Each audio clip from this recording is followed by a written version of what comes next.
Great. So welcome, everyone.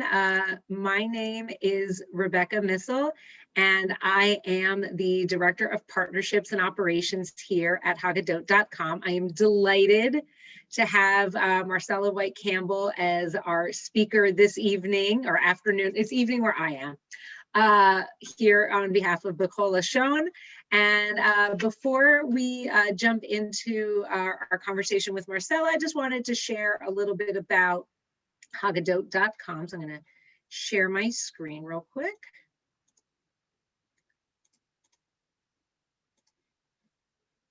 Great. Can everybody thumbs up? Yes, we can see this. Great. Thank you. So welcome. Haggadot.com is a website, if you're new to us, is a website where we invite every Jewish person, regardless of their background, to find a place for themselves in the Passover story. And we do that because we want everyone to be able to create more meaningful, personal, and connective seders, which is really important, especially because we've only got a few more days until Passover. When you use our site, this is what our Haggadot look like. And we'll share some content during the webinar today from Be'chol Lashon and some of the work that we'll give you a link to their content on the site if you want to make that a part of your Seder. And I just always like to share that Haggadot.com is a project of custom and craft Jewish rituals. We are a design lab for the Jewish community, experimenting with technology, media, and video to imagine new formats for engaging with ancient traditions. We are a 501c3, and we are able to do this because of folks like you who contribute to and help our work. So if you are able to make a donation in honor of the work tonight's webinar or all the other great things that we have on the website, we hope you will. It's what helps us bring wonderful guest speakers to our broader community. And also we like getting people to have a wonderful Passover. So with that, going to spotlight, let's see here, maybe. Oh, okay.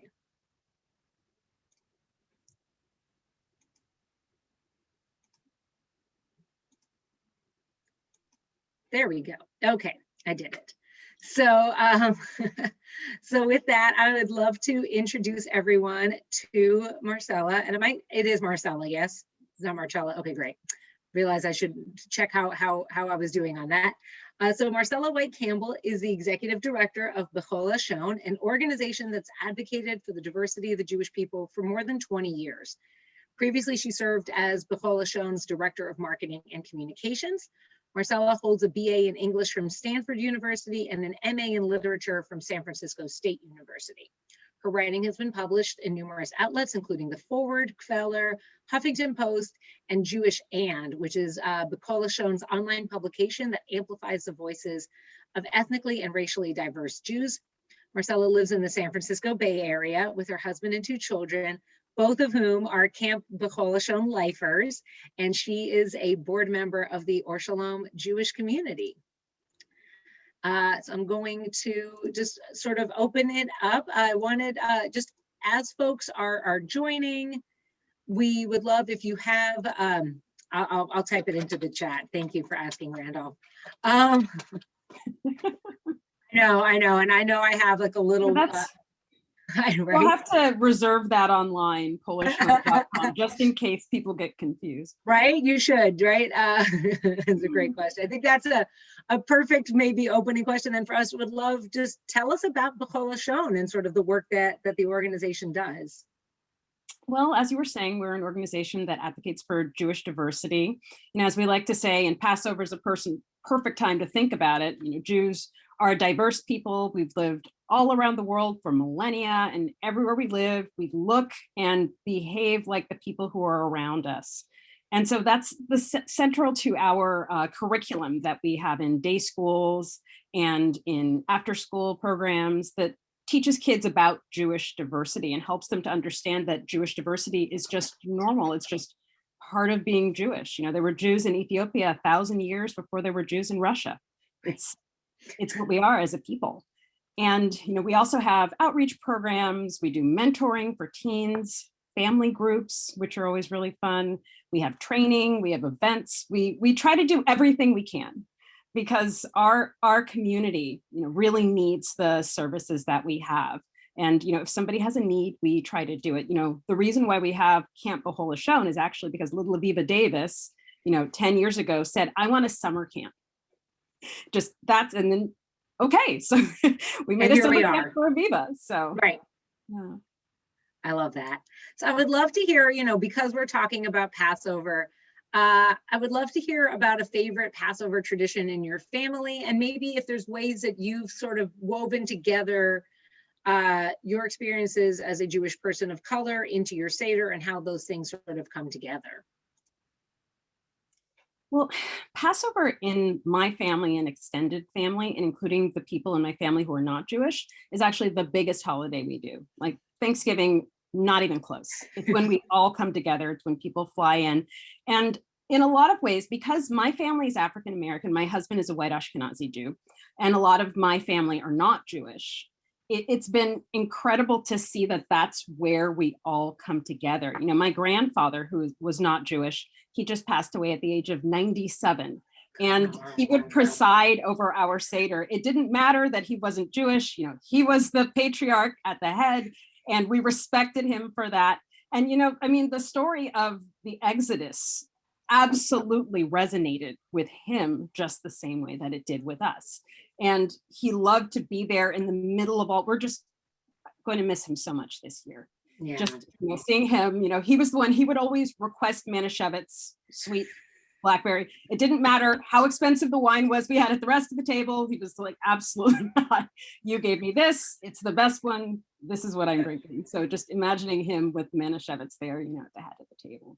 Amazing. But, people asked often, are there, is it challenging being Black and Jewish? Was it challenging in your family? And very much Passover so much showed the extent to which the opposite was true. Yeah. Like my family expanded to include our traditions and support us in our traditions. So for us, Passover, it's a holiday that's about talking about justice, talking about history, talking about survival, but it's also so much about unity. Yeah. At the same time. I think one of the things for us at Haggadot.com that we love so much about Passover, and I've only been with the organization for a year, is how adaptable the Haggadah is and how adaptable the Seder is. That we have these like 15 step or 14 steps, and we have this like very sort of what feels like extreme, it's literally called order, right? Like it feels like there's so much structure, and yet there's so much room for creativity and interpretation and Manischewitz. Good to know somebody's buying it. Yeah. I really love that about the Haggadah, is just the extent to which it's a living document. It's part of the four children, part of the questions is it's designed to keep us as a people engaged in our story. Right. And one thing I love about being able to take apart the Haggadah and put in your own pieces is that it really acknowledges that over time, the questions may actually change. We may need to ask different questions as a people, but we can still put all of that, into this living document and make it what we want it to be. Yeah. I think also for us, we've been thinking a lot about this year in particular, where, we're online again, many of us, and we're not maybe gathering how we all had hoped to be gathering this Passover, and thinking about both the opportunities that gathering online unlock and enable us to access in a very different way, and also just the ability to play with that sense of time and to sort of like give ourselves permission to break, we call it like breaking the Seder rules a little bit, right? If there are 4 different questions that are more important than dipping a vegetable, like asking about dipping vegetables, like it is important, but like, I don't know if it's that's not the thing that keeps me up at night, right? Like that's not the question. But that it gives us that freedom, and it's such an important time to think about that.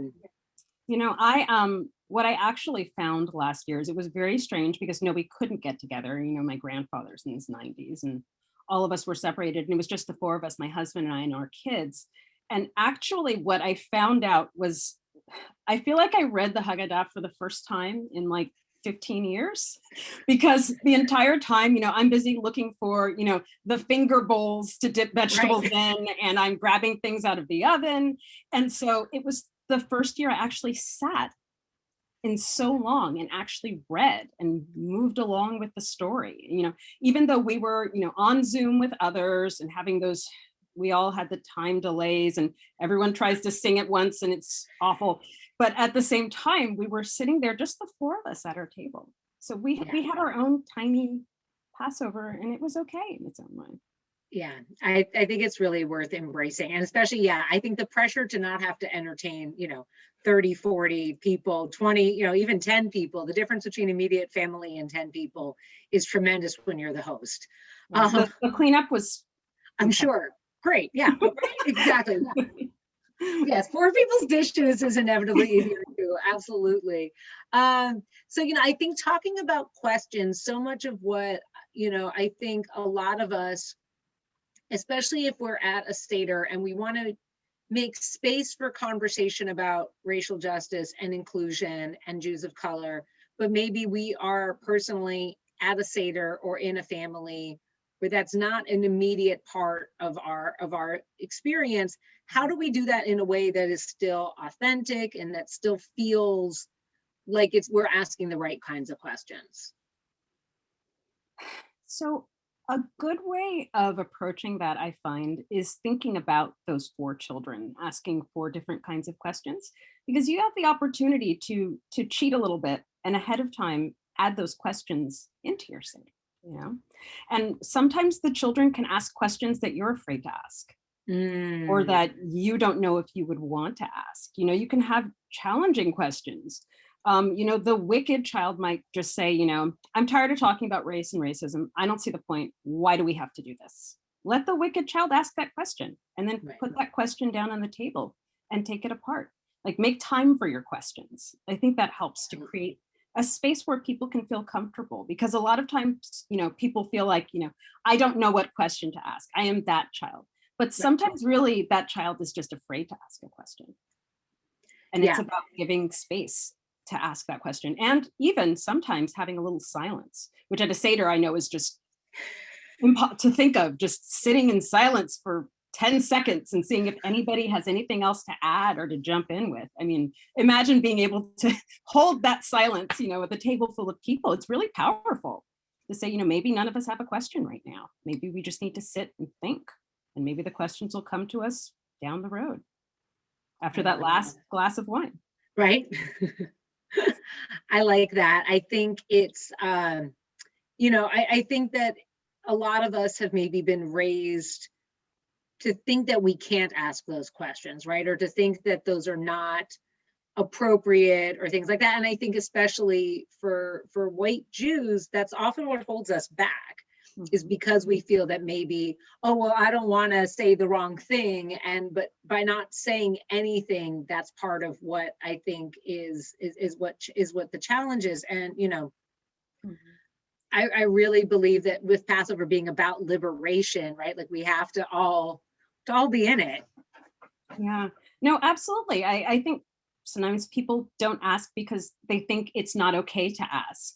We find that studies show, and we've been doing this for 20 years, that a lot of times white people don't talk about race because they're afraid to make mistakes.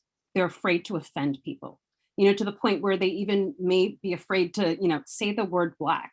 Yeah. Or, a child may point out, that, oh, that man's Black, or that man's brown, and just the parents just horrified, just even though he is. Right, like that is a statement of a fact. Yep, exactly. Some people are tall, some people are short, some people are Black. Yeah. Absolutely. Like, children have questions about race and diversity from the very beginning. Even 2-year-olds can detect differences in people and have, questions and want to understand. And meanwhile, I think recently I saw a number that in one study, 80% of white parents of 4 to 7-year-old kids wanted to talk about race with their children, but didn't think they knew how to do it.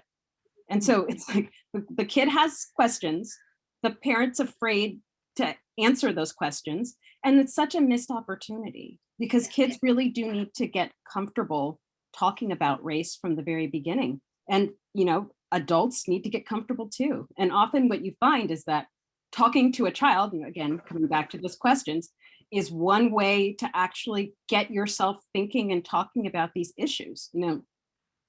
I think a lot of parents have had the experience. Sometimes your kids ask you a question and you actually give a pretty good answer.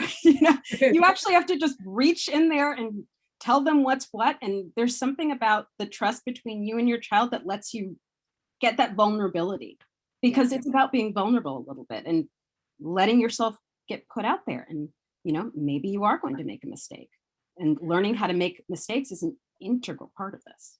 Absolutely. Yeah. And I also think, I think the questions of children, I think because as adults, we absorb so many narratives about race and about the caste system that's built up within it in America, and privilege and all these things, right? But kids often are not coming into it with that kind of baggage, right? They are like the simple child, almost in a way. They're asking a question, right? I mean, I know I've experienced, that in my own life and around other children. I don't have any myself, but just seeing children in the world. And yeah, I think that there's a real, there's a nuance. And I think, the more that adults can help not bring their own anxieties about that into those questions, and just to regard them as the questions of children. Yeah, no, absolutely. And what you find is actually by the time children are between, I think, 10 and 12 years old, they understand what stereotypes are. They've absorbed that, whether or not their parents are talking about it. They do see these things, and they are definitely mature enough to, if they learn, to understand what's wrong with stereotyping, to see the dissonance. They understand what unfairness is. And, right. And so, at any age, they're ready to engage with this. I love that. So I would it'd be great to hear about a little bit more about some of the resources from Be'chol Lashon, not the Polish home, but Be'chol Lashon, that you have that can help everybody to have those conversations and to start thinking about and asking those questions at their seders. Well, one of my favorite things on our website that we finally got together was that we host online our curriculum around Passover, and it's through the lens of the Ugandan Abiyudaya community of Uganda and their story, because their community is only 100 years old. And it's a fascinating story. And they all, the entire community converted, 100 years ago. And then under Idi Amin, they were persecuted. And actually, they were not permitted to practice their religion at all and had to do it in secret. And then in 1979, the night before Passover, they were liberated. And so they celebrated their first Seder together, in 15 years on Passover. And so the Passover story is very much alive to them, the entire experience. And so through learning about that, kids are able to also learn, that there are Jews in Uganda, and that Jews in Uganda look like Ugandans.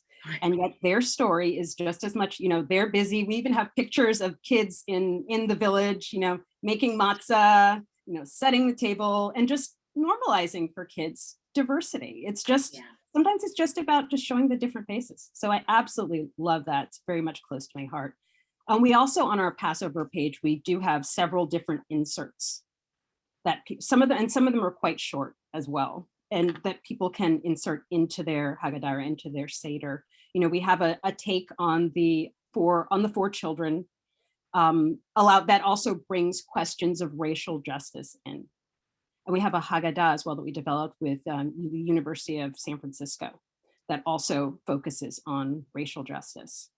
And sometimes it's just about printing out that one piece of paper, that has a couple of questions that no one has seen before, that really sets you down the path to a really fascinating conversation during the Seder. Yeah. And we also have a collection of writings by diverse Jews of color, multiracial, multi-ethnic Jews, about Passover and their experiences around Passover. There's a lot there to choose from. That's great. So I shared in the chat the website for Be'chol Lashon on the Haggadot.com site, and I'll also put Be'chol Lashon's website in the chat as well. Luckily for you all, their website name does not require me having to spell anything for you because it's a wonderful, easy word, Global Jews. Makes it a Rebecca, little bit easier there. I never misspell it. I never a typo in there. Never happens to me. Right. Yeah. Never have people think that you're saying something completely different. Nope. Yeah, it's great. So thank you. I think that these are all just really beautiful resources. I'll also just say on the Be'chol Lashon's page on Haggadot.com, there are, I think what's really, I think your comment about normalizing the diversity of the Jewish community, a lot of what's on here are stories and recipes and sort of framings of Passover and of Jewish life as this sort of global experience that, I know in some communities, I personally, I grew up in Arizona where it actually was more, we had a lot more folks from all different kinds of backgrounds. I find sometimes the further west you go, it looks a little different. But I think that it's, I think the idea of normalizing that we've always been a diverse people, that this isn't a new phenomenon. Right. And what I love about bringing in things like recipes or things like music is a reminder that sometimes people don't want to engage with diversity because they think that they're about to bring something negative into the conversation. And they don't want to have a negative conversation when you can just as soon make Ugandan haroset and have that also be part of your Seder. And maybe you want to have those questions, or have those discussions, but keep in mind that diversity is positive. Right. There's so much about it that you're bringing into this that is positive and that enriches and enhances your Judaism. I love that. Yeah. I think anything that, we can do to remind ourselves that, we like so many others contain multitudes, and that, that there is strength in that, I think is really great. Yeah, I often am just, say just like, actually being Black is great. I like it. That's not the problem. It's fine. Rarely is the non-white person the problem. Yeah, that's usually how it goes. Right. Sorry. Just to put that out there in the world. Yeah. Somehow usually it's not the oppressed people that are actually the challenging part of the equation. Right. And I think that it's I think that Passover just, look, I think any Jewish holiday has that space to have that flexibility, but there is something just really special about Passover and its themes and that Seder and that togetherness, however it's happening, whether in person or virtually, that just gives us such, you don't see as many conversations about this in, Hanukkah, for example, right? Not that Hanukkah is not a great holiday, but. No, but I love it. I'm pretty literal in a lot of ways. And I love that there are rules, there's instructions. It's like IKEA, how to build it. Even if you want to bring in other things to make it more creative, you can sit down and say, I just had a Seder. And within that framework, there's just so much that you can do. And it really allows the possibility to be just so creative. And it's really freeing to understand that, often when you're coming from, say, a Jewish culture or community that's not the mainstream, Ashkenazi, Russian, Jewish community, there's room for you to bring in your own traditions and make the Seder yourselves. I mean, there are as many Seders as there are Jewish, families. Amazing, so. Yeah. I think that's such a great, David here shared about having personal Seder plates with Yemeni charoset, which is frankly, as an Ashkenazi, I'm Hungarian, but still Ashkenazi Jew, that they make this Yemeni charoset to honor a family member. I still make that's the charoset that I make too, because I just like it better. Yeah, that's lovely. And I love the idea of personal Seder plates too. That sounds so fun and so different, and really, I guess, probably focuses you on the meaning of the plates in a way that maybe you can't if they're in the middle of the table. Right. I love that. I want to also just, I think David opened up some conversation. I would love other folks, if you have questions please feel free to put those questions in the chat. We will have time to get to a lot of ones. Ooh, thank you, David. You can, I'll give you our, you can always post those photos on our website, but I'll also give you my email anytime you want to. We always love getting people's Seder photos at haggadah.com. Yeah, I just want other folks, yeah, if they have questions about, you know, what does this, have you experienced this in your families, and thinking about, you know, sort of putting Jews of color at the center or as a part of your Seder experience? What does that look like in your families? Or do you have questions about how to do it in your family? Mm-hmm. Harosa tasting is always a good. What a good idea. Yeah. We've had an apple tasting for Rosh Hashanah before, but we've never done a Harosa tasting. Yeah. It's a lot. You get your fruit servings in when you do that. Yeah.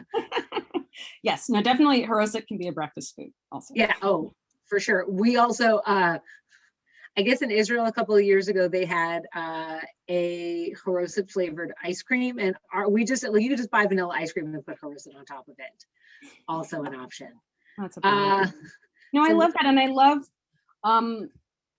how I really came to embrace my Jewishness was actually in creating a Jewish home for my kids and for my little daughter, you know, and food was absolutely my entree. Just because I realized I got, I think, Claudia Rodin's book of Jewish food, and, you know, the half of the Sephardic world, and just the kinds of foods, things I'd never had before or seen before. Jewish diversity, really, food is a wonderful place to engage with that.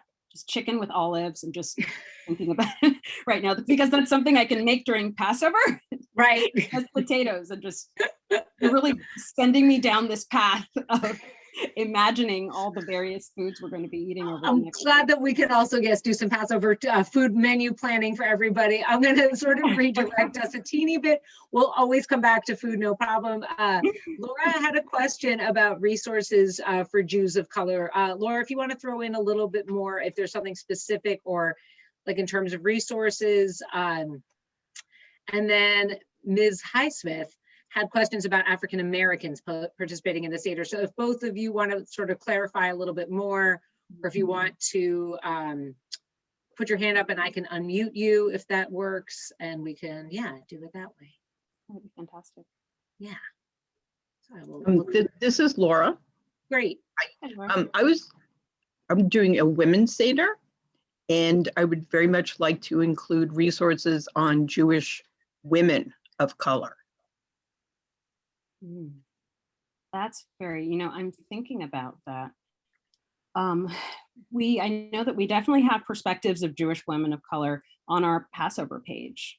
So if you wanted to bring in elements, we've actually had Shabbat supplements where we actually had short biographies of people of Jewish color. And it was very helpful because we were able to ask questions of people like, are you surprised by any of these questions? Surprised by any of these stories? Are these people like people who you know? And you'd be surprised how much discussion there can just be around that. But I would say going to our website and getting some of their blog posts, their recipes as well, to kind of get started with that. But I love the idea of a Jewish women of color Haggadah. I know a few people who should be definitely involved in that. Like, can we just convene all the great folks after this? Yeah. And David sharing also his family is mixed with Ashkenazi and Indian. I don't know if that's South Asian or Native American. I'm going to guess South Asian. A lot of diverse learning at home and established traditions that make sense for your family. Yeah. You're really making me think about, we have a section on our website for children's books that are diverse Jewish books from, you know, all around the world that highlight different, or sometimes what's so great is that sometimes the stories just are Jewish stories that, you know, have people of color in them, which is just as valuable as stories that focus on them in particular. But what you're making me think of, David, is there's a book called Hanukkah Dosas.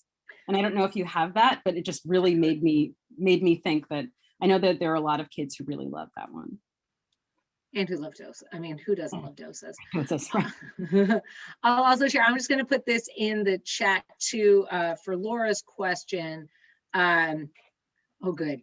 Laura, we have a women's Seder on haggadot.com that I know includes a few parts that feature women of color. So there's a part at the very beginning from Winona LaDuke, who's a Native American activist. There's Audre Lorde quotes in there. There's all different kinds of pieces. I would say it is not specifically focused on Jewish women of color. The other thing I will share, because it just came on the site, is the Jewish Emergent Network just published a video Haggadah, and one of the rabbis from one of the communities that's featured in there is Rabbi Mira Rivera, who is a rabbi and a Jewish woman of color and is just an incredible leader and teacher. And I have not listened to the whole video, but I'm sure whatever Torah she is sharing would be great for your Seder.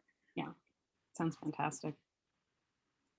And Passover music, that's a great one. We do have, I would have to see where it is in the website. The Abba Yudaya Jews did record music several years ago, and there's some Shabbat music, but I wonder if there's Passover music as well. I would have to check out our website. We have a lot of resources. We have so many resources that often we don't realize that we have them because we've been pulling together over the past 20 years.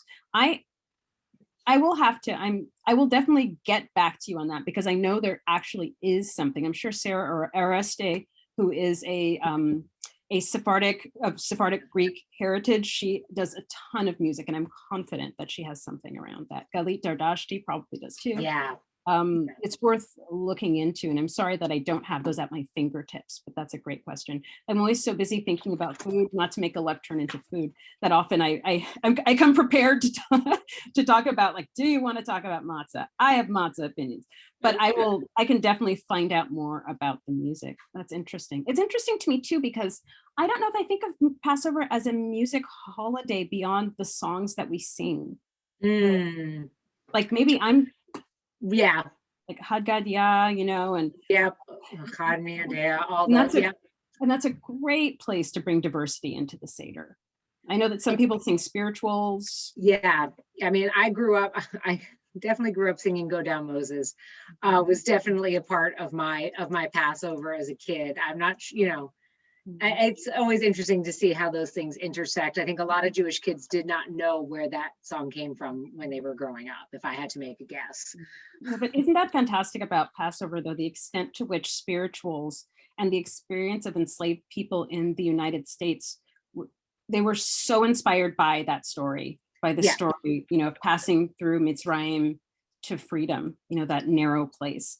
And at the same time, it opens up this wonderful conversation to think about who is still in Mitzrayim.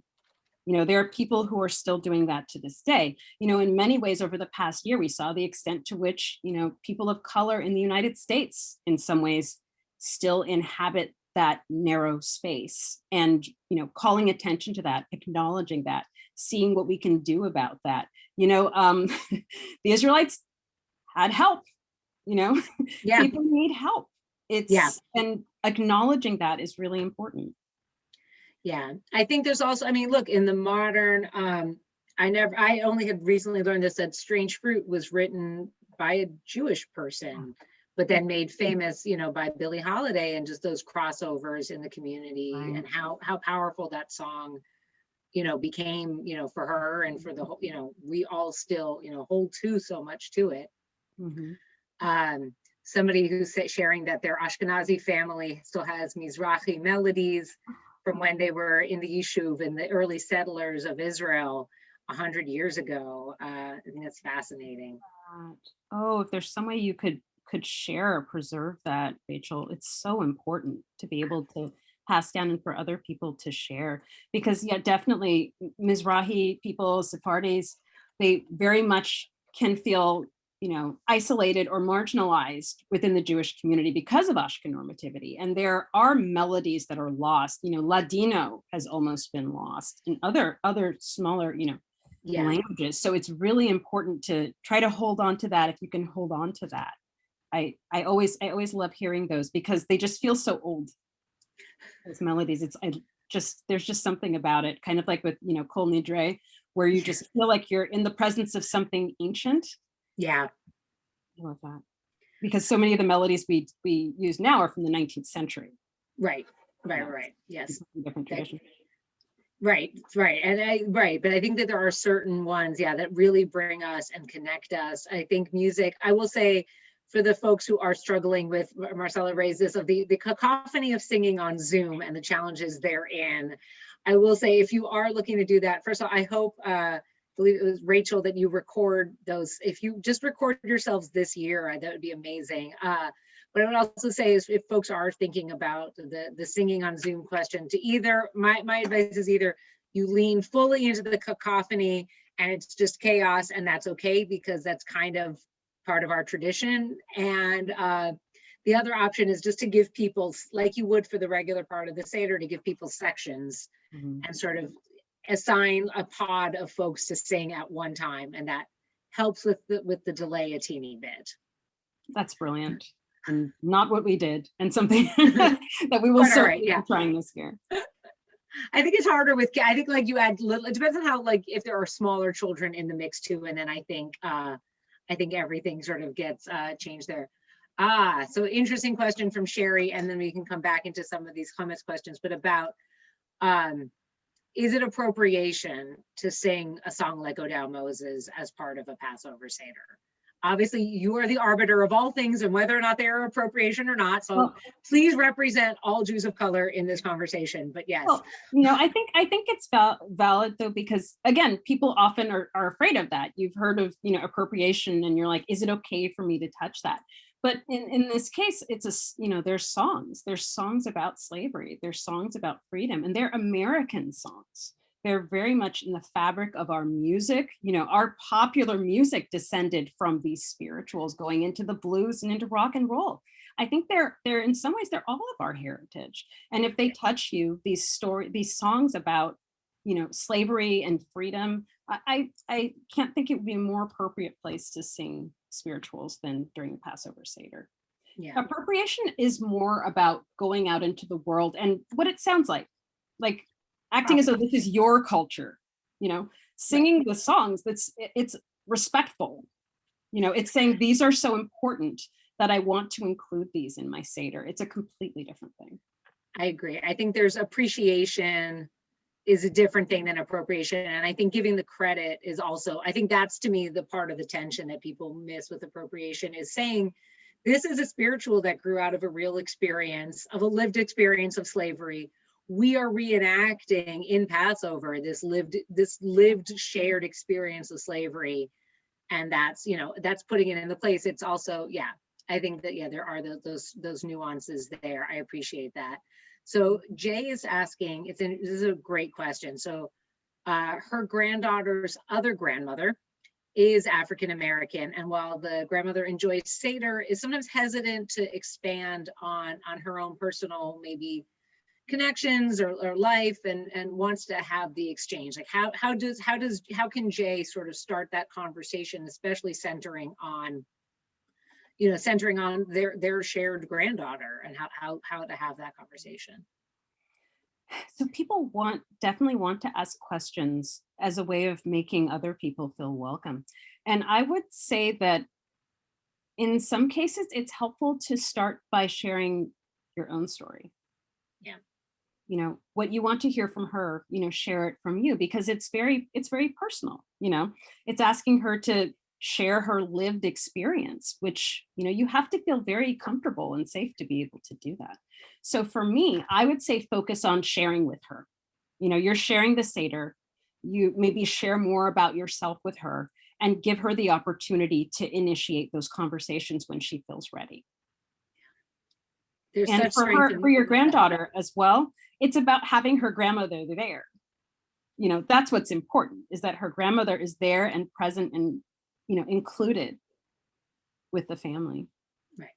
And then it becomes second nature, I think, to the grandchild, right? That this is always what it looks like, right? Mm-hmm. If we don't, if this is the reality that you've always seen, then that becomes who you are, right? It's like little kids who've now grown up with women as rabbis, like that's rabbis to them, right? And just as much as men can be rabbis as well, right? And I think that that's, Yeah, in our little Jewish like extended family with me and my sister and our kids, I always say to my husband, it's funny how often he is the only white Jew in a space. Right. Like there's almost a minion at this point. Right. And so often, and that's just the experience in our family. It's just, and it's very normal to the kids if that's the case. Of course, we bring my husband's family up; it changes all the Right. dynamic and the mix. But yeah, it's about normalizing diversity, and it'll make your granddaughter feel more comfortable, and like, because you're including all parts of her and you're honoring all parts of her identity, which is so important. Often people who are say Black and Jewish or Jews of color are often asked questions like, are those things in conflict? You have a hard time choosing from one to the other, and I always say something like, no, I don't have dual citizenship. This is my identity. It's one thing altogether. And there are facets. And I feel the most comfortable when I'm in a space where I feel like I can acknowledge all of those things, or that all of those things are important to other people. Yeah. Showing up with our whole selves. I think vulnerability is such a huge part of that, but especially for a kid to feel that they can be fully authentic and all aspects of themselves, is so critical. And just a feeling whole as a person. I think that's, for me, part of what I've always appreciated about Be'chol Lashon is making sure that there is that space for the Jewish and the both and the all of the things, the multi-faith, the multi-racial, ethnic, all of that, and to recognize that, yes, we, many of us are, maybe we think of ourselves as one thing, but no one person is is exclusively one thing, whatever it is. Yeah, I think that's, yeah. I love David's comment, by the way, to consider inviting friends whether or not they are Jewish, because yes, there are definitely universal themes. And anecdotally, I feel that some people who I know actually had more diverse Seders than they ever had, because Zoom lowers so many barriers. And they were able to invite people who normally they wouldn't have invited, or who normally wouldn't have come in. And I think that spirit is so important going into the next years and into our in-person Seder, is to ask yourself, who's around my Seder table? That's a way that you can diversify your circle. One thing that I learned, people love to come to Passover. Once you explain to them, they don't have to do anything. Don't worry about it. Just come. There's a ton of food.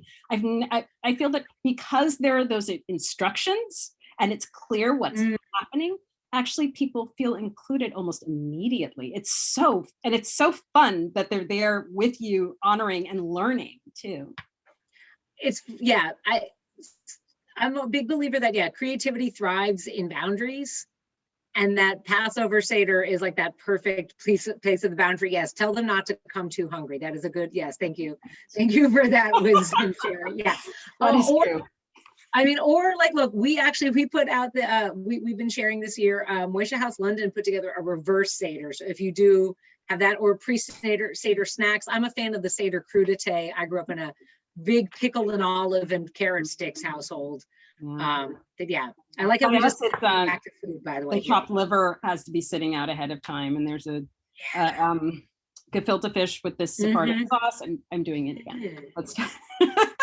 I like that. I really am appreciating the food, the yes, inevitable return to food that this conversation has had. But I think you're 100% right that food is such a window into cultures, into people's lives, into connection. It's hard to not, breaking bread with somebody, right? Like, there's also the reason for the Passover Seder is that, right? Like, we break the yachatz, right? We break that matzah, and there's something really special about having that, whoever is around our Seder. But yeah. Absolutely. Yeah, and at the same time also, we do open the door for Elijah. Maybe it's this year. Right. We'll see. I'll take it. I will take it.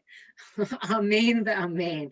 Are there other questions? Yeah. Oh, great. We just heard, let's see here.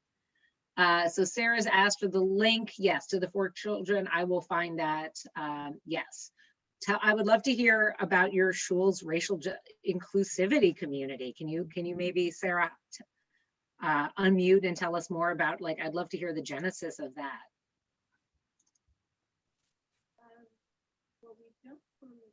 Oh, wait, you're kind of quiet. No. I don't know what if you're on a device or what you're on. I just want to make sure we hear your words. Sorry. Oh no. I'm trying my Oh, headphones. there we go. Can you hear me Yep. now? Yes. Okay, Yes. perfect. So we actually just formed the committee, and we're currently working on a questionnaire that will be sent out to our congregation after Passover. We would have liked to have done it before, but it wasn't quite ready. Just sort of to get a feel from our members of how our community is doing in terms of welcoming members who are Jews of color. And I just thought that since the 4 questions were mentioned and we're having a community Seder by Zoom on Sunday night, that if I could pass those on to our rabbi, perhaps he would be interested in including them in some way. That's fantastic. Yeah. Yeah. Absolutely. Yeah. So I've put a few more links in the chat. What I'll do is when I send out the recording, we post all of our webinars on our blog. And so I'll share a chunk of these links they'll be on the blog post for everybody. It gets a little messy in the email to have everything, but I will put the links in the blog post, and then folks can, when you go watch the recording, you can hunt them down there. I also just put in, we have a Haggadah for Justice and a Black Lives Matter Haggadah on the site from some other partners. So if you are also wanting to think about how to have these conversations at your Seder, those are great resources. I'll also say, I think the idea of a committee is wonderful, because then this isn't just a one time a year thing, right? Like, we don't just like talk about race at Passover and then be like, good job, everybody, we did it. Right. So I think that's another way. And yes, Sarah, absolutely. Well, you can, again, it'll just be on our blog. You can have the link there and you can share it with as many folks as you want, please. We want everyone to be able to hear the conversation. Yeah. Absolutely. Yeah, the link will be freely available, right, Rebecca? Yeah. Sarah was Yeah, asking if it's okay to share it. Absolutely. Yes. Yeah. 100%. Yep. We try to keep things accessible. I love this, just this curious and excited crowd. This is a really great conversation, and I love that everyone wants resources and wants to go do something. It's a good feeling. This is lovely. That's great. Thank you. Yeah, some people have been sharing. Yes, I think if you are also, I think while Be'chol Lashon does a great job at sort of striking a balance in between sort of both, like, lifting up the experiences of maybe Jews of color who we're perhaps more familiar with because they are famous, quote unquote, right? Your David Diggses of the world, just to lift up David, because why not? But because who doesn't love David? But I think what they do such a great job as is saying that, yes, there are all these incredible people who we maybe know from the broader world, but then also that it's just everyday folks, right? It's folks in your communities, it's folks at your synagogue, at your JCC, at your schools. Yeah. Yeah, absolutely. No, it's so great. One of our director of education, Rabbi Ruth, she just finds people sometimes. We've had people on the blog who she met who were, checkers at the grocery store, or somebody sits next to her, on a bus and just strikes up a conversation. And it's just fantastic, because one of the things we do on the blog is it's not all writers. Actually, it's mostly not writers. It's people who think they can't write and think they can't tell their story. And so it's just a matter of saying, this is a space for you, and you can work with us back and forth so that you can, have your story out there. People really want to share that when they're given the opportunity. We have a page on our website, just kind of deep in there somewhere, that's just like, do you want to tell us your story? Put it in this box and press send. All the time we get these stories, and then we end up reaching out to people who are just finally getting the opportunity to say, I'm from Toronto, and my mom is Chinese, and just, it's like, come to the blog, tell us more, give us a picture, share that, because people will do, for example, people will think, a lot of people think JOC or Jew of color is basically a synonym for Black Jews. Right. And that leaves out an enormous rainbow of people. Absolutely. It's not at all. Yeah. And, you know, on our website, we have, you know, we had an essay by a Native American Jew around Sukkot. We have, you know, we do have Black Jews, Hispanic Jews, Mizrahi, Sephardic, Greek, Bukharan. It's real diversity. And it's something that sometimes we don't explain enough about Be'chol Lashon is that we lean into Jewish diversity, which part of Jewish diversity is racial diversity. But there's also an entire world of tradition and of other ethnicities that are also part of Jewish diversity and that also often are marginalized. So Right. it's really great. I think it's an incredible resource. It's an incredible way of, I think, shining, turn on a lamp to sound, literally shining a light, right, on what's and who's there, right? And again, people who are in our communities, who have been in our communities. I think the latest, not that data is everything, but that, you know, there are some estimates that the number of Jews of color in North America is something, what, like 15 or 20%? Yeah, certainly of diverse Jews, you know, Right. Jews that identify as, you know, Jews of color, Mizrahi, Sephardic Jews. Yeah. Right. But 20% of our population. Right. And, you know, if you're not encountering that, they're here, they're Right. around, you know, and you kind of have to make space for them and prepare a place for them. And, you know, part of that is working on, even if you don't think there are Jews of color in your community, is still working on your community anyway, because increasing, you know, tolerance and knowledge of diversity in your community, it benefits everyone. It benefits you. Oh, yeah. It complicates your own knowledge of Jewish history and culture and tradition. It's important to remember that sometimes white people feel that they're, you know, being asked to solve racism on behalf of people of color, but that's not what we're saying, certainly Be'chol Lashon at all. It's more about, here, look at all this richness that's before you that maybe you don't have access to or you don't know about. Here are 15 Harosets, you know, that are from Jews all around the world, and historic Jews, you know, the chunky versus paste conversation. And I mean, you can just sit in there with that. It's food. I'm sorry, Rebecca. No, I'm not upset about it. I'm going to eat dinner after this. I'm not angry at all about it. Yeah. I do think Haroset, though, is a great example of that, because there really are so many varieties.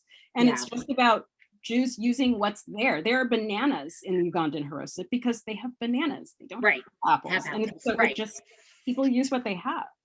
I think what I love about so much of what you're saying too is the joy in it, right? Like, I think that, you know, it is often challenging. I think, again, you know, we think that like having conversations about inclusion is supposed to be very, you know, is what you said, right? Is heavy and is laden with all of this baggage. And I think that there are spaces for those conversations, and those are necessary conversations to have.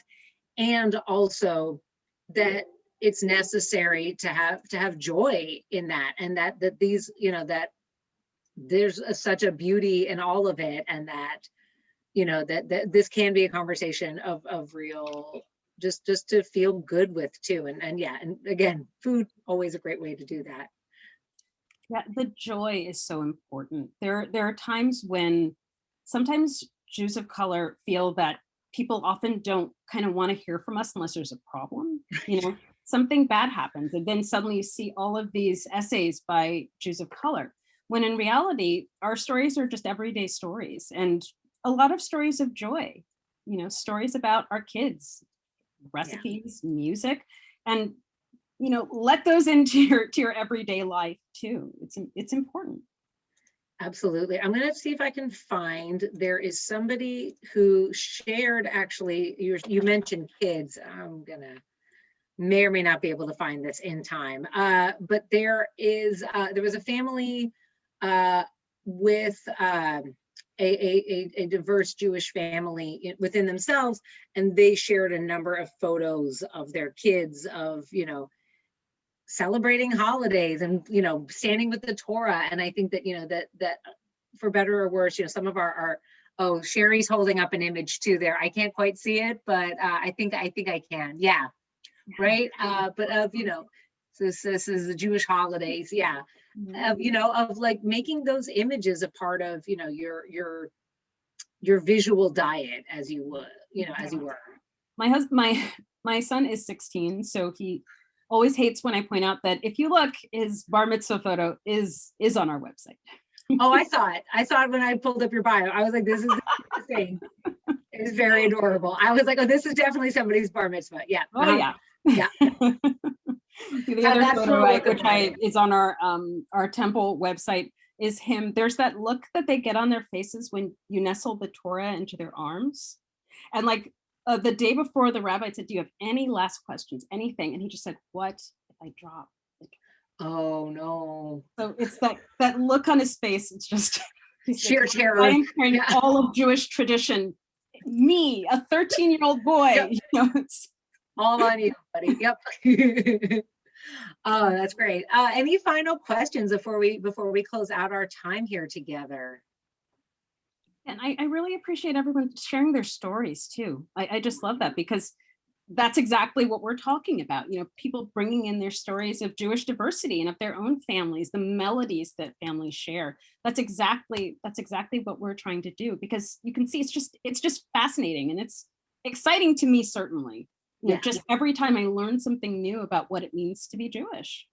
Like, I'm learning just as much. There have been times when I was guilty of being, Ashken normative, as they say, and I had to learn, my lens looks at Judaism that way. I love learning and modeling what it's like to, learn, make mistakes, and just grow. And every time we're exposed to these new ideas and these new ways of being Jewish, we grow. Yeah. The make mistakes part, I think, is so, I want to make sure that folks are hearing that, right? That those mistakes are okay mistakes, right? Like, again, just like white people are not going to solve racism overnight, we're going to continue to make mistakes, and that's okay and beautiful, and that's part of the learning process. Before we close, I guess Sherry had her hand raised for another question.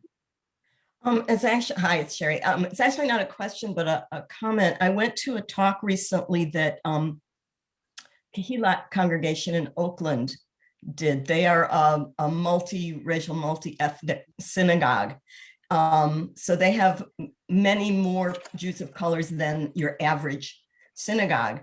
And it was fascinating because they had some of the Jews of color members talking about their experience. And this is a congregation that has been working so hard on the issue of inclusion and normativity. And even their congregants were talking about the sense of exclusivity, the sense of not really being seen and accepted as being Jewish. And so it's really something that we have to pay attention to and listen to Jews of color about what is it that we're doing and not doing that's not making them feel included and seen. Yeah, absolutely. That's the number one thing when we have individual conversations every day with Jews of color. We always ask, what do you want the Jewish community to know? And they say, I want to feel seen, and I want them to understand that I am Jewish. And it just seems like such a low bar, but it's something that they really feel. They want that to be, known. Yeah. I mean, yeah. Ms. Highsmith, we'll do one last question. I think if you want to unmute. Oh no, I lost your hand. I don't know where you went. Hi everybody. How are y'all doing? I can thank you, Sherry, for saying that. I'm sitting here and I'm listening to just everything, and everything is so rich. And as an African American, I can't tie my roots into a Jewish background, and there is something in me that says I identify most with this faith out of everything that I've studied. And I want to incorporate that in my life. It is difficult to, I've even talked to an online organization about becoming Jewish officially, and I didn't, I guess, qualify for the program. And I just wanted to say, out of everything, I think there's a lot more African Americans who are in the diaspora, who are in this, between this rock and hard place of identity. And it's really a crisis to some degree, because it just, when you know your identity, you can jump over walls and leap through, you know what I mean? You can leap through whatever, you can go through anything when you know who you are, you know where you came from, and you know.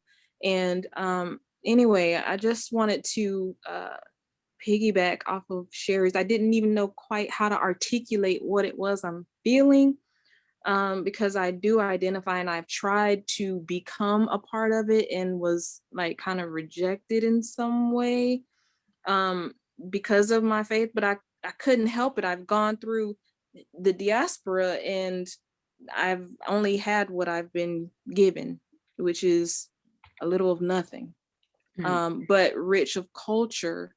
We're rich in relationship, but outside of that, you know, there's how many of us out here outside of the Jewish community that identify with the Jewish community. And I know that there were, through my own personal studies, there are Jewish communities on the coast of West Africa.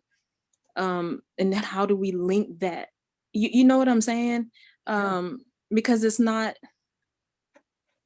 I wish I can say, oh, my father and my grandfather, oh, we have this and the Seder and this, and I'm over here, I'm just like, okay, I'm on Walmart.com trying to find a Seder plate. You know what I'm saying? Absolutely. And there are so many people in our community like that who, you know, are kind of like, okay, so how do I build my Jewish family? And how do I find my Jewish connection?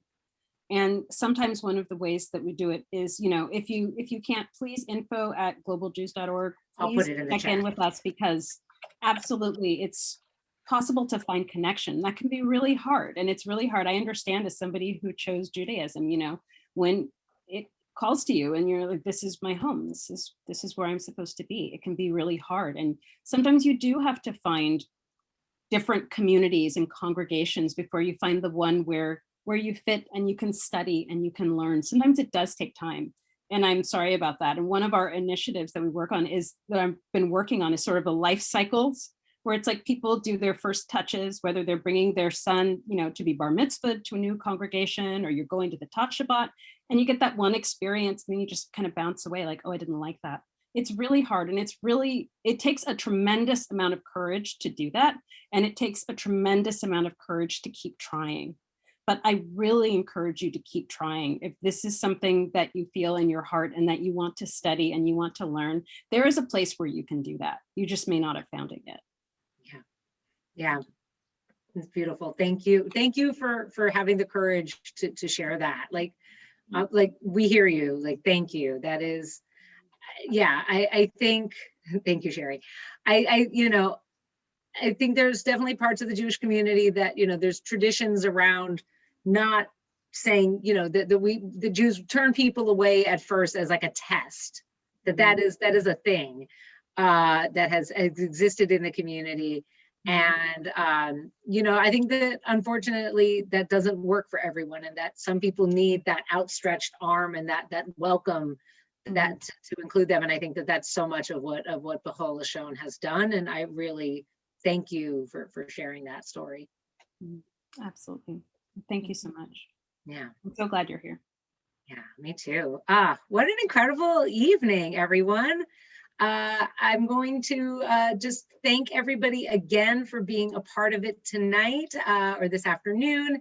Again, I'll share, I want to make sure that you got the email address in there for Global Jews. So I'm going to put it in one more time. And I'm going to put in my email one more time in case folks have questions about their Passover Haggadot. We are down to the wire for Passover, but you got 8 days to do it anyway if you miss out on the first couple.